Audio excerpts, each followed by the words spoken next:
আজি শ্বেয়াৰ কৰিছোঁ tea time কেকৰ ৰেচিপিটো। এই কেকটো বনাবৰ কাৰণে একেবাৰে সহজ আৰু খাবলৈও বিৰাটেই টেষ্টি হয়। যিকোনো ধৰণৰ প্ৰেছাৰ কুকাৰেই হওক বা কেৰাহী, চচপেন নাইবা অভেনতো খুব সহজতে বনাব পাৰিব। বনাবৰ কাৰণেও বিশেষ বহুত ধৰণৰ সামগ্ৰীৰ ব্যৱহাৰ নহয়। এতিয়া আহক আমি ৰেচিপিটো ফালে আগবাঢ়োঁ।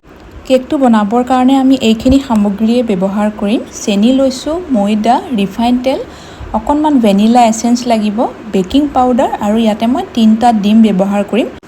কেকটো বনাই থাকোঁতেই মই গোটেই জোখখিনি কৈ যাম। প্ৰথমতে ডিম 3টা ভাঙি ল'লোঁ আৰু মিক্সি জাৰ এটালে ডিম 3টা বাকি লৈছোঁ। এতিয়া 1 কাপ ময়দাৰ কাৰণে ইয়াতে মই চেনি 1 কাপতকৈ অলপ কম ব্যৱহাৰ কৰিছোঁ। চেনি আৰু ডিম 3টা খুব ভালদৰে এতিয়া মই এনেকৈ ইয়াতে ব্লেণ্ড কৰি ল'লোঁ। ডাঙৰ বাতি এটালে গোটেইখিনি বাকি ল'লোঁ। ইয়াতে আপোনালোকে ৰিফাইন তেলখিনিও একেলগতে দিব পাৰে মিক্সিতে, কিন্তু মই এনেকৈ বেলেগকৈ ৰিফাইন তেলখিনি এড কৰোঁ। চেনি আৰু ৰিফাইন তেলৰ কোৱান্টিটি সমান লৈছোঁ। 1 কাপ ময়দাৰ কাৰণে 1 কাপতকৈ অলপ কম চেনি আৰু 1 কাপতকৈ অলপ কম ৰিফাইন তেল ইয়াতে মই ব্যৱহাৰ কৰিছোঁ। গোটেইখিনি খুব ভালদৰে এনেকৈ মিক্স কৰি লৈছোঁ যাতে তেলৰ সৈতে গোটেইখিনি খুব ভালদৰে মিক্স হয়। প্ৰথমতে ইয়াতে মই 1 কাপ ময়দা দিলোঁ আৰু গোটেই জোখখিনি ল'বৰ কাৰণে মই একেটা চাইজৰ চাহ খোৱা কাপ এটা ব্যৱহাৰ কৰিছোঁ। ময়দাৰ সলনি ইয়াতে আপোনালোকে আটাও ব্যৱহাৰ কৰিব পাৰে, কিন্তু যেতিয়া আমি কেকটো বেকাৰী বা দোকানৰ পৰা কিনো তাত ময়দা দিয়ে বনায়, গতিকে সেই কেকটোৰ টেষ্টটো খুব ভাল লাগে। গতিকে সেইটো টেষ্টৰ কাৰণে ইয়াতে মই ময়দা দিলোঁ, অকণমান নিমখ দিলোঁ আৰু ইয়াতে মই দিছোঁ সৰু চামুচেৰে 3 চামুচ দিছোঁ কাষ্টাৰ্ড পাউডাৰ। কাষ্টাৰ্ড পাউডাৰ দিয়াটো সম্পূৰ্ণ অপশ্যনেল হয়। অকণমান মই কালাৰৰ লগতে খুব ধুনীয়া এটা গোন্ধও আহে, গতিকে ইয়াতে কাষ্টাৰ্ড পাউডাৰ দিলোঁ আৰু ইয়াতে মই সৰু চামুচেৰে 1 চামুচ বেকিং পাউডাৰ দি গোটেইখিনি ভালকৈ চালি ল'লোঁ। এতিয়া ইয়াতে মই 1 চামুচমান হ'ব ভেনিলা এচেঞ্চ দিলোঁ। ভালকৈ গোটেইখিনি লাহে লাহে মিক্স কৰি লৈছোঁ। ইয়াতে ভেনিলা এচেঞ্চৰ সলনি আপোনালোকে 2টা বা 3টা ইলাচি বাকলি আঁতৰাই খুব মিহিকৈ গুড়ি কৰি তেনেকৈও দিব পাৰে যদি ইলাচিৰ টেষ্টটো ভাল পায়। আৰু কেকৰ বেটাৰটো বহুত বেছি ডাঠ বা বহুত বেছি পাতলা কৰা নাই। কেকৰ বেটাৰটো মোৰ এয়া ৰেডি হৈ গৈছে। এটা 6 ইঞ্চি কেক টিন আগতে এখন বাটাৰ পেপাৰ আৰু ৰিফাইন তেল সানি ভালকৈ গ্ৰীজ কৰি ৰাখিছিলোঁ। এতিয়া গোটেই কেকৰ বেটাৰখিনি ইয়াতে বাকি ল'লোঁ।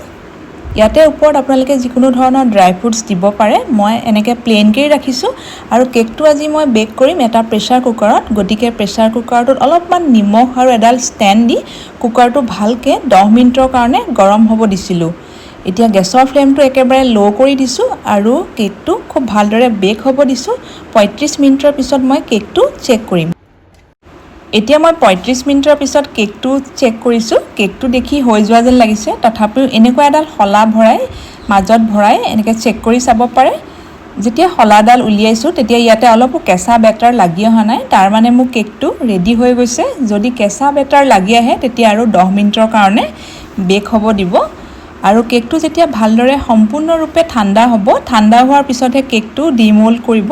গৰমে গৰমে কেকটো যদি আমি কেক টিনৰ পৰা উলিয়াওঁ তেতিয়া কেকটো ভাগি যোৱাৰ সম্ভাৱনা বেছি থাকে।